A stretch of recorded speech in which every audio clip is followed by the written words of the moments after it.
Sziasztok! Úgy döntöttem, hogy indítok egy új videósorozatot a csomózás és kötözés témakörben. Mert úgy látom, hogy elég felszínes és kevés információ áll rendelkezésre, hogy ezen szeretnék változtatni. Ugye nem sok forrás van, ugye van ez a pár túlélőkönyv, amit kiadtak, illetve nem tud mindenki hajós meg alpinista iskolába elmenni, hogy a csomókat megértse, illetve maradnak a külföldi YouTube videók, de úgy gondolom, hogy a kötözés és csomózás ettől sokkal gazdagabb. És ugye ez a kötözés és csomózás ugye szerves része a bushcraftnak, meg az ódorkodásnak, de igazából egy kis kreativitással az élet bármely területén ugye fel lehet ezeket használni. És nem arról lesz, hogy ezredjére is bemutatom a pruszikot, meg a bowline-t, meg a trackers hitchet, hanem új dolgokat szeretnék bemutatni, illetve valós problémákra megoldást bemutatni. Lesz szó az elméletről is, ugye magyarul minden csomónak fordítottunk, de angolul ugye ez a knot, bend, lash, meg hitch, ugye ennek oka van, hogy miért annyi neve van. Ugye erre is majd rá fogok mutatni, illetve arra is, hogy miért van annyi különböző neve egy csomónak, annak ellenére, hogy ugyanúgy kell megkötni, illetve mit tudom én, mi a különbség az overhand meg az underhand között. A kommentekben amúgy várok ilyen ötleteket, hogy kinek milyen problémája van a csomókkal, meg kötözéssel, de ettől függetlenül készültem saját ötletekkel, mint például ez a, hát nevezzük késtartó hevedernek, ugye ez is különféle csomóból áll össze, állítható, van rajta külön hurok, karabínernek, meg egyéb felfogatásnak. Ugye ez akkor jó, hogyha nem akarom, vagy nem tudom ugye a nyakam körül, vagy az övemben hordani a kést, tehát például télen olyan puffy jackiben. Erre ez egy nagyon jó improvizált megoldás, de ugyanígy be fogom majd mutatni, hogy kell mondjuk a adott esetben a ponyvát, vagy szőnyeget, vagy martacot összecsomózni. Ehhez pedig ugye nem mást fogok felhasználni, mint a csomózásnak a bibliáját, amit úgy hívnak, hogy Ashley Book of Knots. Clifford Ashley írta 1944-ben, aki egyébként egy tengerész, csomózó mester volt, mellette író és művész. Ugye több évtizednyi tapasztalata volt a témában. A könyve különleges olyan szempontból, hogy több mint 3800 csomót tartalmaz, és nem kell mindent tudni.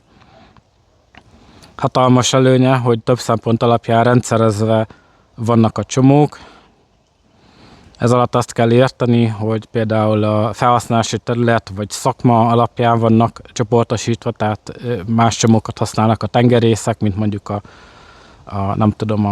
a pékek meg a böllérek, illetve az alapján is csoportosítva vannak, hogy hány és milyen kötél kell hozzá, hova kerül a csomó, a kötél közepére vagy a végére, milyen célból, milyen terheléssel készül, stb.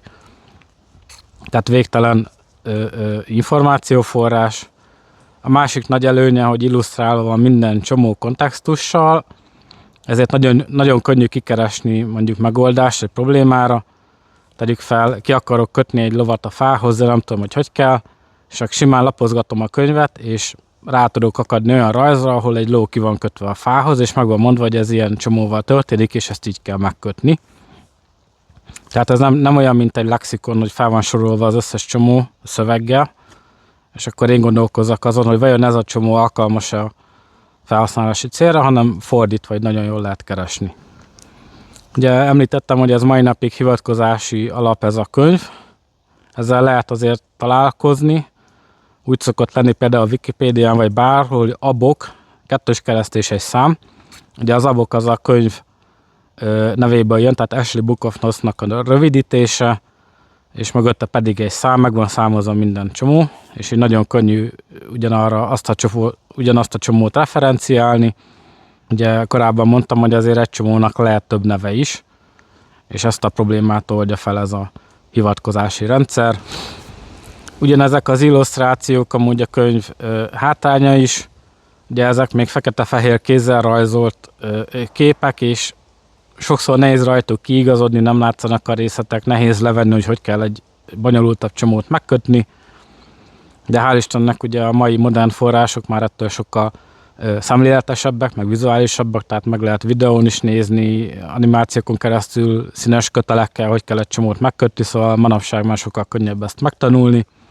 A másik hátránya a könyvnek ugye, hogy közel 100 éves, ezért a mai modern kötözőanyagok, mint például az ejtőernyőzsinőr, vagy modernebb csomók, technikák már nem kerültek bele a könyvbe. És hát ennyi lett volna ez a rövid könyvismertető, illetve ennek a csomózás kötözés sorozatnak a bemutatója, úgyhogy köszönöm a figyelmet.